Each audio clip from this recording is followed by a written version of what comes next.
account. Exactly. Launching an account, either as an account, as a deposit account that will yield more fund. You can use that money to do some fundraising events and stuff like that. I think it's not a bad idea. But anyway, Of course, yeah. let's keep that now for the time being. Do you have members in the diaspora, for example, members in UK, in America, in France? I know you have the women wing. They have these members in France who just visited the Gambia, I think, a couple of months ago. Do you have that same members in the diaspora? Yes, of course, Alaji Malik. You know, whatever the case may be, come rain, come shine, we may have members, you know, in the diaspora who are young people, who are youths in support of APRC. They are out there. But what is lacking right now is the networking between we and them. Probably that's the only thing that is lacking. Not so long ago, I had the opportunity to meet with the Gambian APRC committee who came to visit the vice president.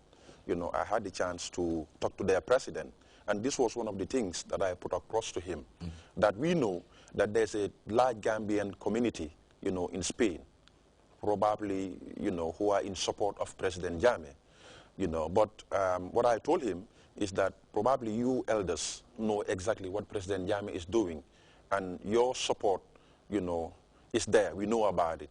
But what about the young ones, your sons and daughters, you know, the youths out there?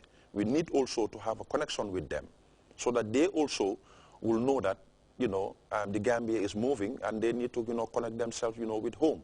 So that program of activities can even be exchanged, you know. It's good that, you know, something like that happens. And he was very happy, and he did welcome the idea, and had asked me that, you know, when he returns back, he will work on some of those modalities to see how best we can begin to have, you know, communication, proper communication between, you know, we here and them. And we are going to extend that, you know, by virtue of having the opportunity and the chance to meet some of these Gambians who are outside there and are APRC, inshallah, in the future. When you look at the APRC Youth Wing, what do you think are your present challenges? Would you think of the idea of coming up with an APRC Youth Wing website where networking becomes easier? Social media like Facebook, Twitter, stuff like that, those will give you an up-to-date analysis or data of where your members are and what are your members saying, and to help you.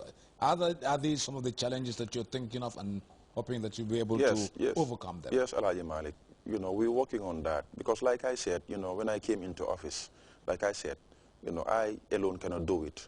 And I feel it is important that, you know, I have to work with people in order for us to be collectively to achieve our goal. And this is one of the reasons why I also I'm trying at this moment to set up a team whose responsibility is to, you know, explore, you know, like you said, the internet, you know, to make sure that, because there is one thing that we normally come across. We are trying to, you know, to at least set up a team that will look into some of those things and then trying to make, you know, rebuttals and counter-reactions.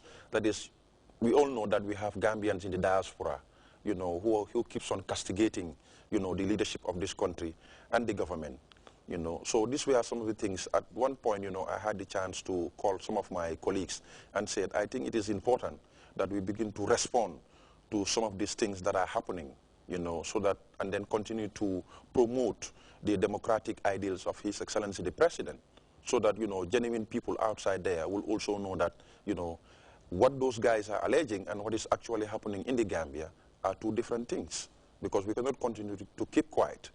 And in so doing, these are one of the things that we also talked about.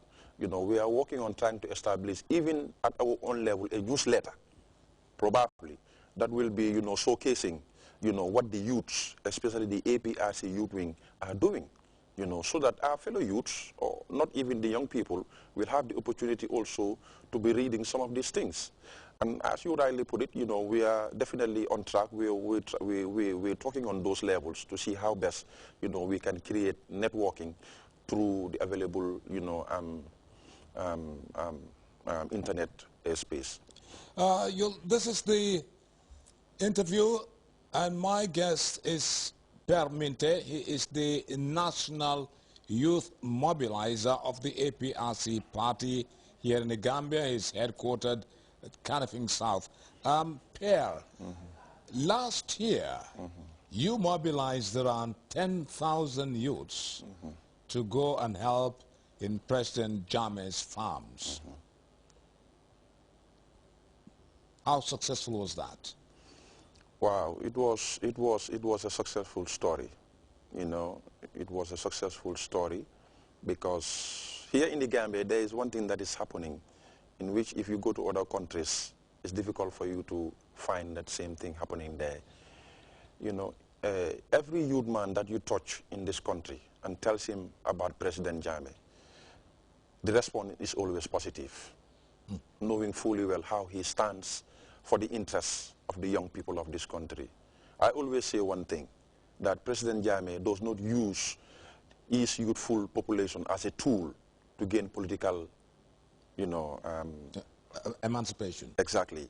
But President Jammeh is a leader who speaks the truth, who looks, you know, to his young people and then tell them the truth, what will benefit them tomorrow, and then continue to create the enabling environment for the young people to realize their potentials and be able to contribute their quota towards national development. So you will realize that last year we had this idea, we conceived this idea, and then we went ahead with it. And youth from all sectors of society, you know, aligned themselves, you know, with the going to the president's farm to support him and to support ourselves. Because we all know proceeds from those farms is what the president uses to pay our school fees. That's what he uses, you know, to support some of our youthful programs and other events as well, and other important things. So going to the president's farm to complement his efforts is something that we should be doing. So we felt it is important to do it, and then we call up for it, and then youths respond, and then it went ahead with the support of genuine partners like, you know, parastatals and institutions who are also, you know, aware of President's commitment toward the development of this country. They all came on board, give us support. Some went further to even, you know, come up also with their personnel. You know, their staffs also were a part of it. We all went to Kanilai. That's why you were able to see that large turnout of people.